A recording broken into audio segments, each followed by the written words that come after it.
"Don't send me back to them," the Chinese boy whispered, clutching Eli Harper's sleeve with burned hands. His voice was thin, almost lost in the night air, but the desperation in it rooted Eli to the spot. He had pulled the child from beneath the overturned wagon, half buried under scorched canvas and splintered wood. The fire had already eaten through most of the crates, spitting black smoke into the pale dawn sky. A few porcelain bowls had rolled into the dirt, cracked but still shining. Rice was scattered like sand across the ground, the only trace of what the family had carried with them. No bodies, just smoke, flame, and this boy. Eli studied him more closely, brushing soot from his cheek. The child couldn't have been more than 10, thin as a reed, face smudged and eyes swollen from smoke. But even through the ash and fear, Eli recognized something in his features, the sharp set of his brow, the cut of his jaw, the steel in his gaze. The resemblance was unmistakable. Sheriff Clay Donovan. Eli felt a chill that had nothing to do with the dawn air. Donovan, the man who called himself the law in this county, the one who had his deputies' boots on every neck, had blood running in this boy. A blood he was clearly trying to erase. The boy's grip on Eli's sleeve tightened, the small fingers digging in like claws. "Please," he rasped, "don't let them take me." Eli glanced around the empty ridge. The horses that had drawn the wagon were gone, their tracks trailing into the brush. Whoever had lit this fire was still near, and they'd come back to check their work. He whistled for his mare, a bay with a white blaze down her nose. She trotted up, ears pricked at the smoke. Eli lifted the boy and set him on the saddle, climbing up behind. The boy swayed, exhausted. His head sagged against Eli's chest. Eli nudged the mare into a gallop, racing back toward his ranch before the valley swallowed them whole. By the time they reached the barn, the boy was half conscious. Eli carried him up to the hayloft, laid him on a pile of fresh straw, and covered him with a blanket. The boy murmured something Eli didn't understand, soft syllables in his own tongue, then fell asleep, breathing shallow but steady. Eli stood over him, rubbing the back of his neck. He should have left him. The smart thing would have been to turn his horse and ride away the moment he heard that cough. The law in these parts wasn't just Donovan's badge, it was Donovan's word. If he wanted this child gone, then every deputy, every hired man, every coward looking to keep his land safe would help make it happen. But the boy had clung to him, whispered for his life, and Eli had seen that resemblance plain as day. He couldn't unsee it. When the boy woke, the sun was high, and Eli was leaning on the rail with a tin of water in hand. He helped him drink. The boy coughed, water spilling down his chin, but he managed a few gulps before sinking back. "What's your name, son?" Eli asked. The boy hesitated, as though even that answer might betray him. Finally he said, "Liang." "You hurt bad?" Liang lifted his arm. The skin was red and blistered across his wrist and elbow. Eli tore a strip from his own shirt and wrapped it snug. After a long silence, he asked, "What happened at that wagon?" Liang's gaze flicked to the window, as though expecting riders to come through any moment. His English was broken, halting, but his meaning was clear. "Men came. At night, guns, fire, uncle, aunt." His voice caught. He pressed his lips together, fighting to stay composed. Eli waited. The boy's chest heaved once, and then he whispered, "Sheriff want no trace." The name landed like a weight. Eli had suspected, but hearing it aloud twisted his gut. "Sheriff Donovan?" The boy nodded. His face hardened in a way that no child's should. "Because of me," Eli frowned. "Why you?" Liang's eyes met his, and there was no fear there now, only a brittle resolve. "He is my father." Eli leaned back, the words ringing in his skull. He had known Donovan was ruthless. He had known he squeezed this valley dry, bought loyalty with silver, and stamped out dissent with lead. But for him to have a son, half hidden, half denied, and now to erase him along with the family that sheltered him, that was a truth too dangerous to breathe. Before Eli could speak, the boy added, "He will kill me. Kill you. No one must know." Eli looked at him a long time. "Well," he said finally, "seems like the secret's out now." That night, Eli sat on his porch with his rifle across his knees, eyes fixed on the valley. The stars glimmered cold, but down below, lanterns moved in the dark. Riders. Too many to be travelers. They moved in pairs, sweeping from ridge to ridge, the way deputies searched for a fugitive. Eli spat into the dirt. He didn't need to guess what or who they were hunting. He went back inside. Liang sat by the hearth, knees tucked to his chest, watching the flames dance. His face was pale in the firelight. "They'll come here," the boy said softly. "Yeah," Eli replied. He loaded shells into his Winchester, laying 3 more on the table. Liang's voice cracked. "Don't send me back." Eli crouched, resting a hand on the boy's shoulder. "I won't," he said, and he meant it. But outside, the hoofbeats were already drawing closer. The first knock came heavy on the barn door just past midnight. "Harper!" a voice barked. Eli knew it. Deputy Pike, Donovan's favorite hound. "You in there?" Eli stayed still. Pike's boots crunched in the dirt. Another voice joined, Harlan's, lower and meaner. "We know you found something at that wagon. Sheriff says hand it over." Eli lifted his rifle, stepped into the shadows by the door. "Ain't found a thing," he called back. "Funny," Pike said, "'cause we seen your tracks. 2 sets of 'em. You ride in alone, Harper?" Eli's finger brushed the trigger. "Maybe my horse learned to walk by itself." Harlan laughed, sharp and cruel. "Sheriff don't like games. He says anyone hiding what don't belong to him will pay." Silence pressed heavy. The boy's breath caught behind Eli. Finally Pike said, "We'll be back come daylight. Sheriff will want a word himself." Boots scraped, and the deputies mounted up. Hooves clattered away into the night. Eli didn't lower the rifle until the sound had faded into the hills. He turned. Liang was standing, trembling, his eyes wide and wet. "They'll kill you," the boy said. "Maybe," Eli admitted. He laid a hand on the boy's shoulder again. "But they ain't getting you. Not while I'm still breathing." Liang swallowed hard. He seemed to want to speak, but instead, he just nodded and sat back down by the fire. His small frame hunched against the warmth, but Eli knew the cold outside was already seeping into both their bones. The night stretched long, broken only by the crackle of wood and the boy's uneven breathing. Eli didn't sleep. He watched the window, his mind circling the same truth. He had taken in a child Donovan wanted erased, and that meant his life, his ranch, everything he had was already forfeit.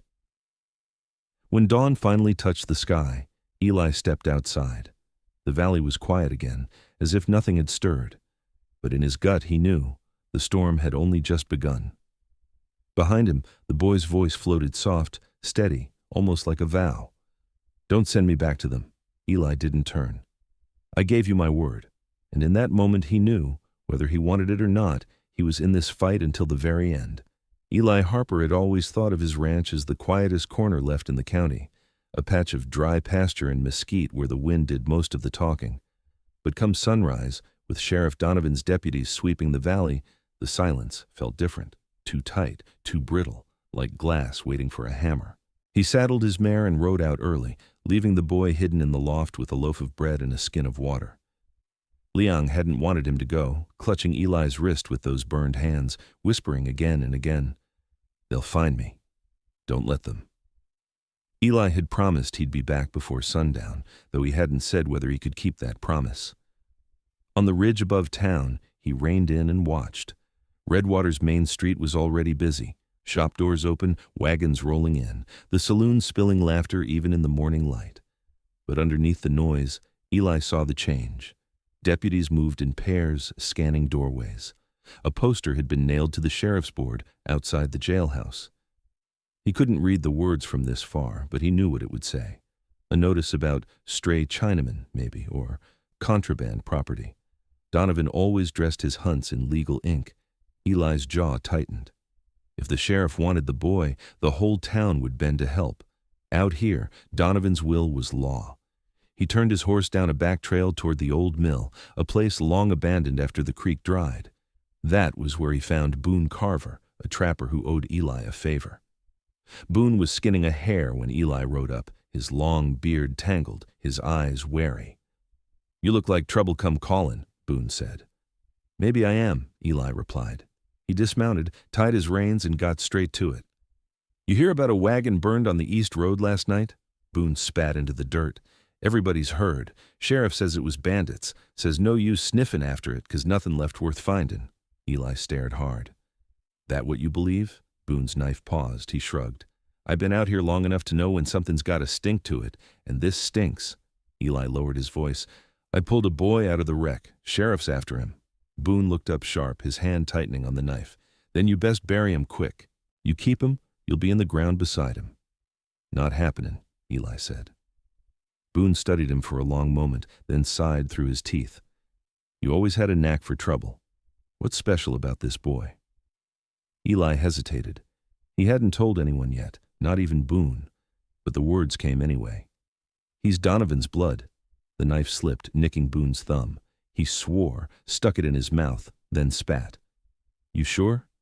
Seen it in his face. Boone shook his head. Lord help you, Harper. If Donovan's out to hide that kind of sin, he'll scorch this whole valley clean to do it. Eli tightened his jaw. Then I'd better be ready. By the time Eli returned to the ranch, the boy was waiting at the barn door. Liang's eyes darted everywhere, his small frame tense. They came, he whispered. 2 men. Knock, knock, knock. I hide. No sound. They go away. Eli crouched, gripping his shoulder. Good. You did right.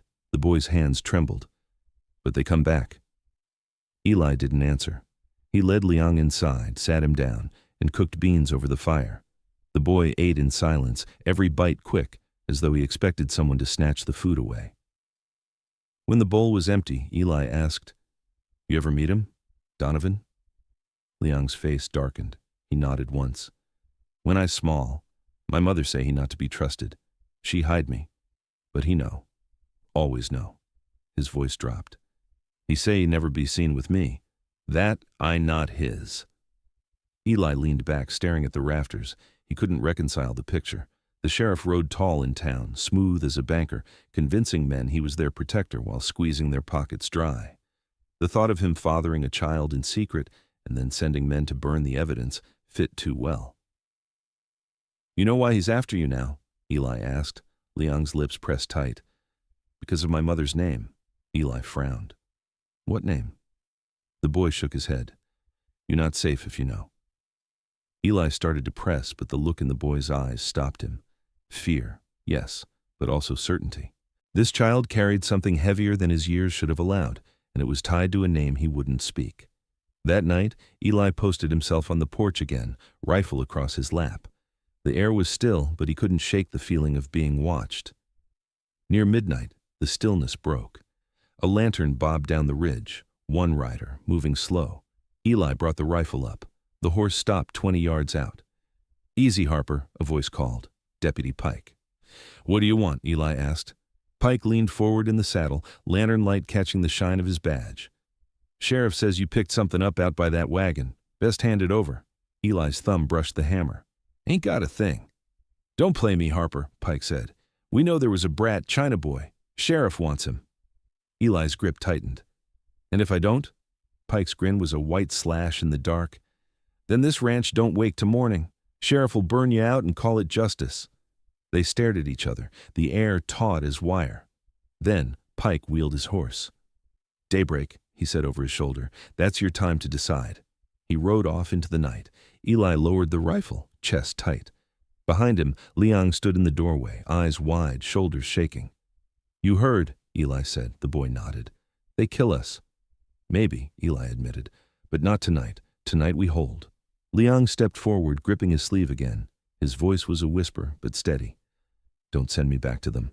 Eli put a hand over his. I gave my word.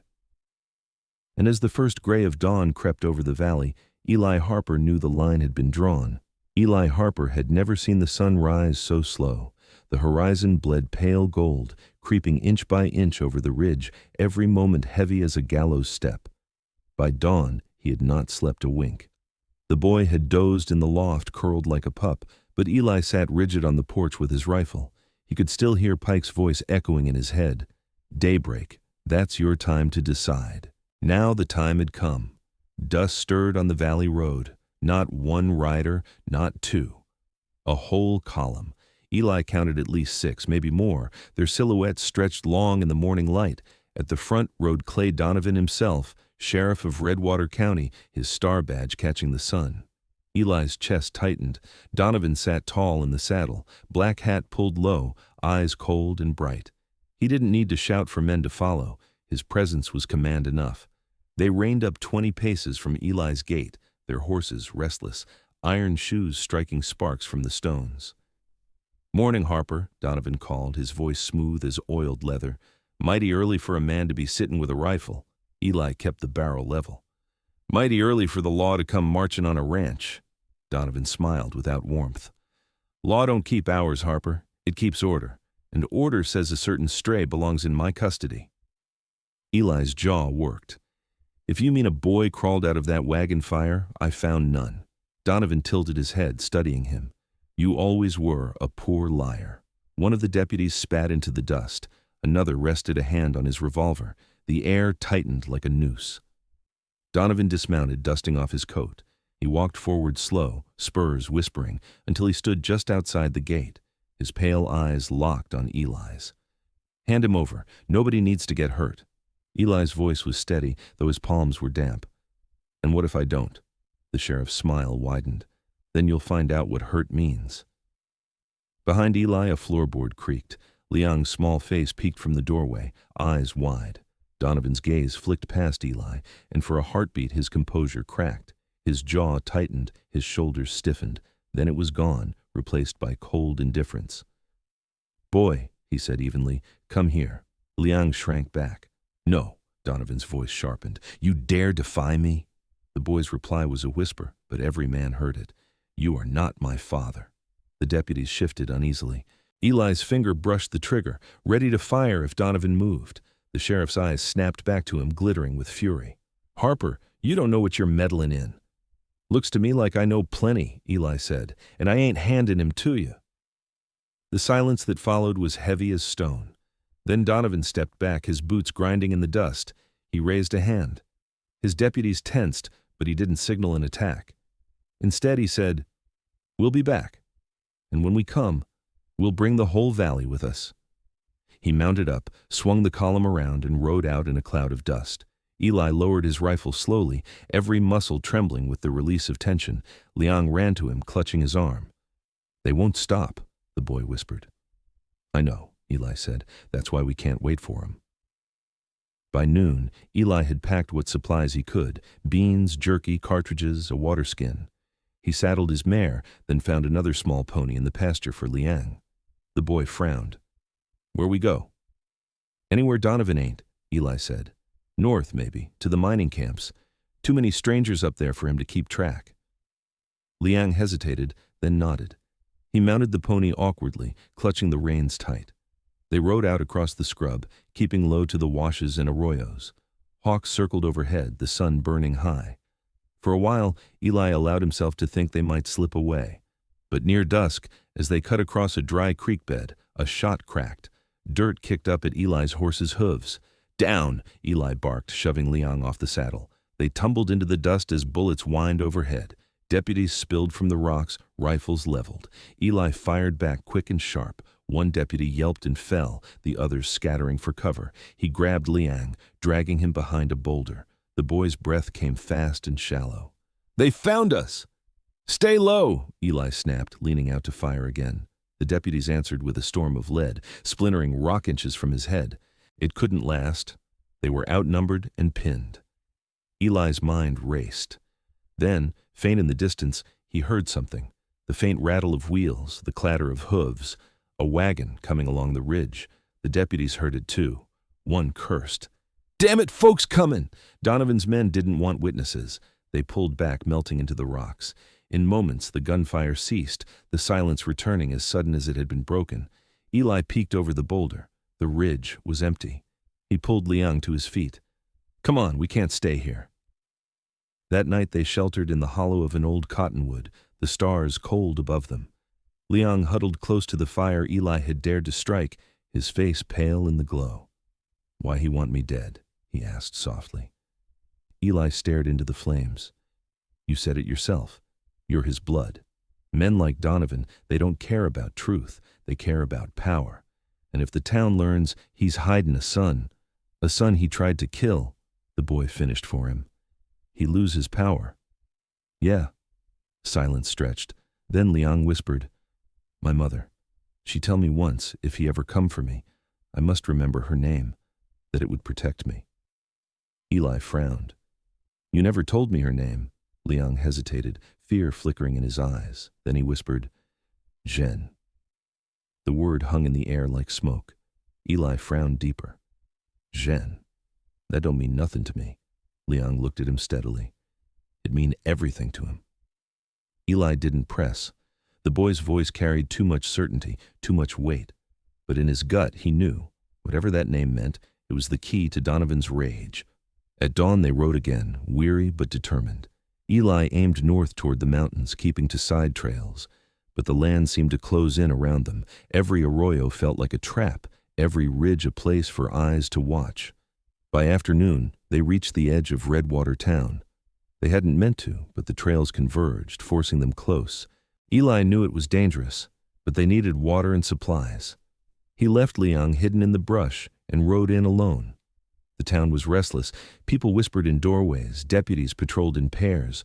On the sheriff's board, Eli saw the new notice up close. It read, "Reward for information on fugitive property, male child, Chinese descent, property." The word made Eli's stomach turn. He bought what supplies he could, keeping his hat low. But as he turned to leave, a voice called out behind him. "Harper?" Eli froze. Slowly he turned. Donovan stood on the saloon steps, coat gleaming, eyes hard. The street fell silent around them. The sheriff smiled thinly. "Funny thing, I got men telling me you've been seen with a boy fits that description." Eli met his gaze, steady. "Funny thing, your men lie a lot." The sheriff's smile didn't waver. "Maybe, but lies have a way of sticking. Sooner or later, Harper, you'll hand him over, 'cause if you don't, this whole town will turn against you." Eli said nothing. He mounted up, rode out slow, never breaking eye contact until the street was behind him. When he reached the brush, Liang was waiting, trembling. Eli set the supplies down and looked north. "They know," he said, "and they won't stop." The boy's voice was quiet but steady. "Then we don't stop either." Eli looked at him, this small child who had seen fire and loss, yet still carried defiance in his eyes. And in that moment, Eli knew. This was no longer just about sheltering a boy. It was about standing against the man who claimed to own the law, the land, and every soul in the valley. They mounted up, riding hard into the hills as the sun fell. Behind them, in the dust of Redwater, Sheriff Donovan watched, a storm brewing in his pale eyes. The reckoning was coming. They rode hard before sunrise, hugging the shadow of the hills, the cold cutting through their coats. By mid-morning, the light turned the scrub silver, and the land opened into long, wavering heat. Eli kept glancing back, expecting riders. None yet, only the quiet rattle of tack and the soft click of the boy's teeth as he tried not to shiver. "We can keep running," Eli said at last. "Country's wide enough." Liang didn't answer. He stared ahead, face set in a way that didn't belong to a child. "You thinking of your mother?" Eli asked. A small nod. "She say, 'If he finds me, I must speak her name,'" he touched his chest, "and bring this where bells ring." "You've got something?" Eli reined in. "What is it?" The boy hesitated, then slipped a cord from under his shirt.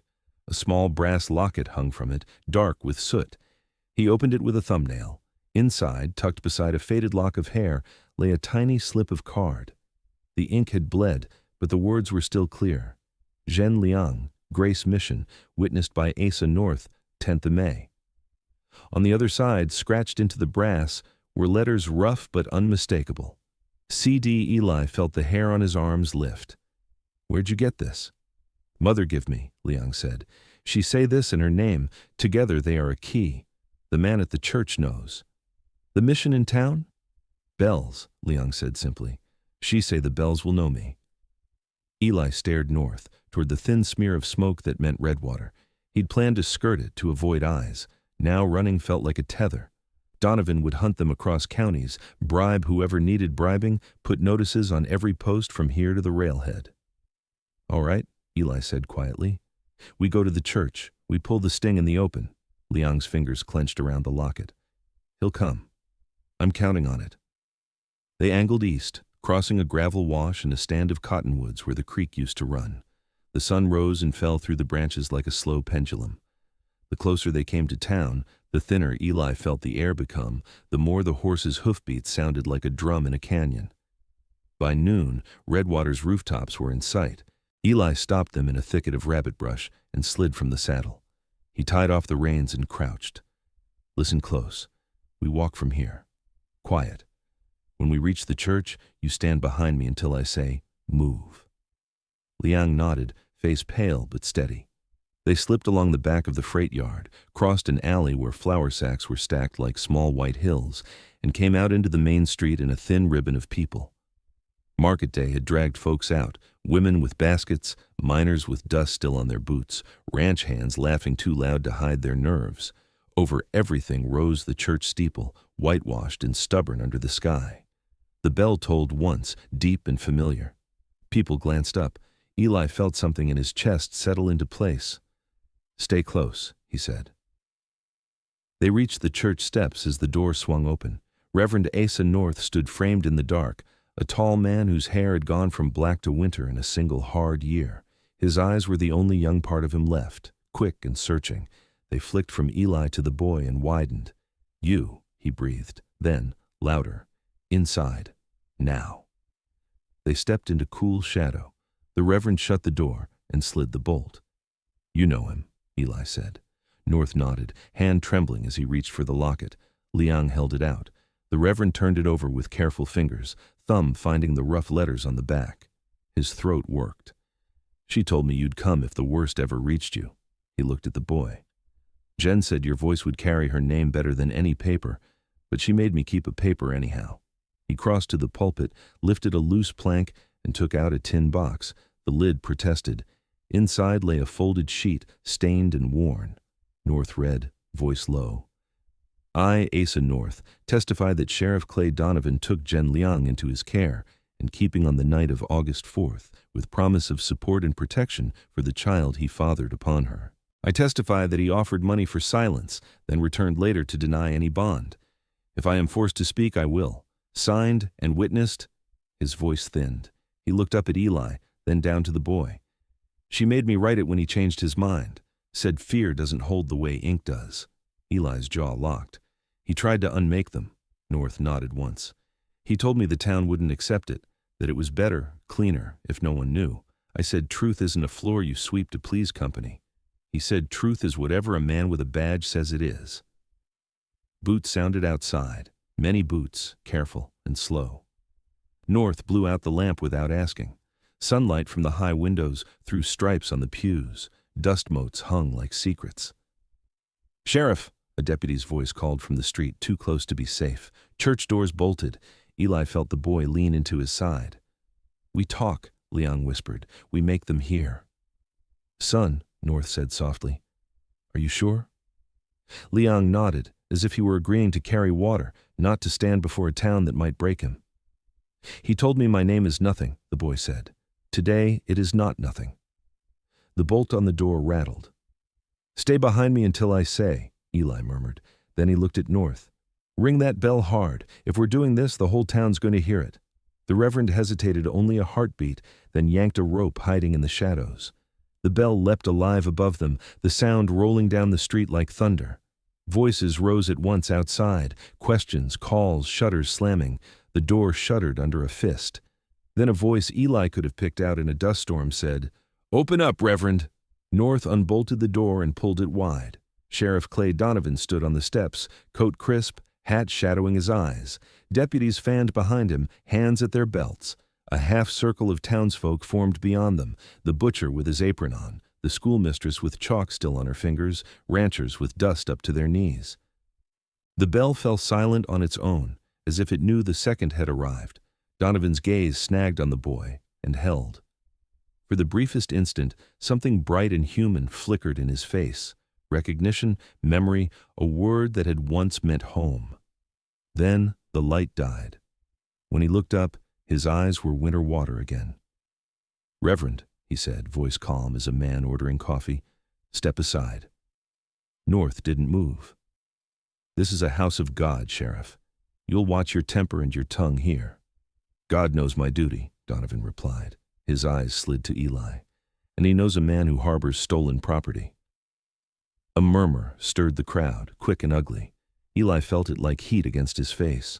He stepped forward one pace, pulse steady, hands empty and open where everyone could see.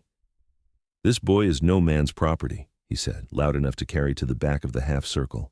"He's your son." Gasps, a dropped bucket, boots scuffing. Donovan didn't flinch. "That's a lie." North lifted the tin box, held it where all could see. "I hold testimony signed by my hand, sworn before God." The sheriff's smile was small and pitying. A preacher's ink scribbled in pity for a woman who told you what you wanted to hear. "She told me the truth," North said quietly. He raised the paper. "You promised to support her. Then you came back in the dark and told me to forget her face." Donovan's voice lost a fraction of its silk. "I told you to avoid scandal for this town." "This town sins in the open every day," North replied. "It's truth we seem to hide." The deputies shifted. Eli watched their eyes, Pike's especially. The man looked tired, the kind of tired that leaks out of a soul when it's spent too many nights guarding the wrong door. Liang slipped past Eli before he could catch him. The boy walked down the aisle, small shoulders squared, the brass locket in his fist. He stopped on the step below the sheriff and lifted the locket up. "This is yours," he said. "CD, you gave it to her. You said it means protection. You said it means family. You took it back in your heart, but not from her neck." Something moved in Donovan's face, something like the shadow of a younger man. He didn't take the locket. He looked past the boy at the crowd.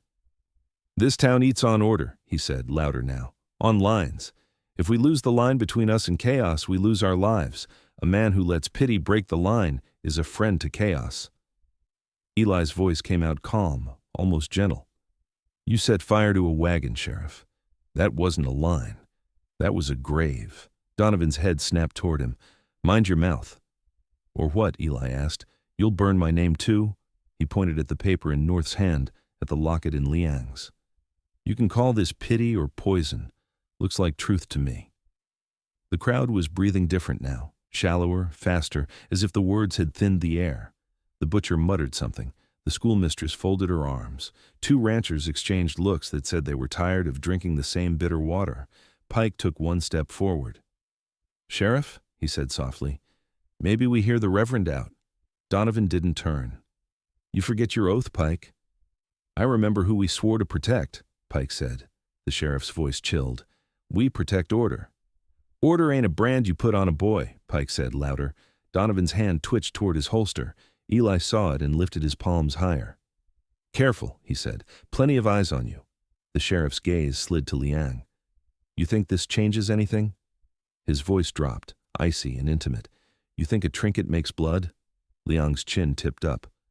"You made me blood," he said. "Then you tried to make me smoke." Something raw flashed across Donovan's face, gone in a heartbeat. He took a breath, straightened, and raised his voice so it carried. "Folks, this is plain. A rancher with a sour streak brings a foreign child to town and calls him my kin. A preacher waves paper. Lies from men who don't carry the weight of keeping you safe." He spread his hands, the badge catching sunlight. "You know me. You know who kept thieves out and water flowing and your daughters untroubled at night. I did that, so I'll do my duty now. Step aside." No one moved. The bell rope swung a little, whispering against the wall. The town seemed to lean all the way back on its heels, trying to decide if it wanted to stand. Eli didn't give it time. He stepped down a single stair and spoke straight to Donovan. "Clay," he said, using the name like a spur. "Just you and me. No show. No badge. Look at him." Donovan's jaw locked. "You don't know the first thing about me." "I know what fear looks like," Eli said. "I know the kind that leaves a mark. He slept with his hands on a rope last night because he figured he might be dragged. That's not a stranger's fear. That's a boy who knows the shape of the hand coming for him." The sheriff's fingers curled. His boot scraped once against the wood. Eli went on, quieter. "You can stop it." Donovan's eyes narrowed. For a second, Eli thought he'd reached something human. Then the sheriff laughed once, short and dry. "Stop it?" he said. "You think I climbed out of dirt and dust and small men's opinions to be pulled down by a story?" "That story is your own," North said. He lifted the paper higher. "Sign your name to the truth, Sheriff. Or let us read what you already signed." Donovan's gaze cut to the page. The room tilted toward that thin rectangle of ink. It happened all at once. The sheriff moved. His hand dropped for the gun, not slow, not fast, just sure. Eli saw the start of the motion and lunged, grabbing the boy and turning his shoulder into the line. A report cracked. A hat flew. People yelled. Something struck the wood near Eli's ear and spat splinters. Donovan staggered, not from a wound but from surprise. Pike had a pistol out, aimed not at Eli but at the ground, his shot into dust a warning, not a kill. "Don't!" Pike shouted. "Not here!" For a heartbeat no one breathed. Donovan froze, chest heaving. His gun hovered, a promise half made. "Sheriff," Pike said, softer now, the words meant for one man alone. "You pull that trigger on a child in front of God and the town, and you don't just lose your badge, you lose your name." The whole line of deputies had shifted. Two looked at each other, then lowered their hands from their belts. The crowd leaned forward again, not with fear now, but with the strange courage that comes when the first person dares. Donovan looked at his men and saw it. The small changes that meant a kingdom had developed cracks. He looked back at the boy. Liang's eyes met his without flinching. Eli felt the child's hand grip his sleeve, the same plea as the first night, but steadier now, like a rope thrown across a chasm and held tight. "Don't send me back," Liang whispered. Not loud, not for the crowd, just for the man who had made the world so small. Donovan's mouth opened, then closed. He lowered the gun a fraction. For a second, a breath, Eli thought the tide had turned, that the sheriff would step back and let the truth wash him clean or drown him decent. Then Donovan's face hardened. He lifted the barrel again, eyes flat. "Move," he said. Eli didn't move. The world narrowed to a circle the size of a man's palm. The shot that ended it came from the doorway across the street, a sound more final than thunder because it carried no anger, only decision. Donovan's gun kicked out of his hand as if swatted by an invisible arm. Metal clattered across the steps. The sheriff jerked, blinking at his empty fingers. Boone Carver stepped out of the shadow of the general store, smoke trailing from the muzzle of a long rifle. He didn't spare Donovan a look. He glanced at Eli instead. "Figured you might could use a friend," he said. The pause broke like a glass dropped in a quiet room. Deputies swarmed forward, not at Eli, not at the boy, but around their sheriff. Not rough, not gentle. They took the gun from the boards. They took the badge from his chest as if it weighed 100 pounds, and someone else had to carry it now. Pike lifted the star between thumb and forefinger and held it for a moment, as if waiting to hear what it would say. Then he turned to Reverend North. "Until we can send for a judge," he said, "the town will do without a sheriff." He looked at Donovan and spoke low. "You'll have a chance to speak before the judge. You won't have a chance to point a gun at a child again." Donovan stood straight, but the fight had gone from his shoulders. He looked older suddenly, a man who'd ridden too many nights answering the wrong call. His gaze found Liang one last time. This time, the boy didn't look away. The sheriff opened his mouth, but whatever words he'd meant to summon couldn't find their way past the years between them. They led him down the steps and across the street. No man raised a hand. No one jeered. The only sound was the soft whine of the wind across the eaves and the far-off rhythm of boots on wood. When he was gone, the town breathed. It sounded like rain after dust. Reverend North folded the paper and slid it back into the tin. He held it a moment, then set it on the pulpit. His hands shook for the first time. "You did right," he told Liang. The boy didn't answer. He was watching the empty space where the badge had been pinned, as if he were trying to understand how a small piece of metal had managed to be heavier than truth for so long. Eli put a hand on his shoulder. "You're safe." Liang's fingers, which had been clamped tight around the locket, finally loosened. He looked up at Eli. "You won't send me back?" Eli's throat tightened. He knelt to make his eyes level with the boy's. "I told you. I won't." The schoolmistress stepped forward, clearing her throat. "I have an empty room at the schoolhouse," she said, cheeks pink. "It's clean. He can sleep there for a time if that's agreeable," Boone snorted. "Food at my place is simpler than praying for beans," he said gruffly. "He eats with me tonight." Liang blinked at them, uncertainty warring with relief. Eli stood and met the Reverend's eyes. "You'll keep that paper safe?" "As if it were water in a drought," North said. Pike lingered at the steps, hat in his hands. He came up to Eli with the awkward air of a man who wasn't sure what to do with the apology in his throat. "You stood when I should have," he said. I'll do better. Eli looked down at the scuffed boards where splinters curled like small questions. Then maybe the town stands with you. The deputy nodded once, eyes gone distant as if measuring a long road he meant to walk.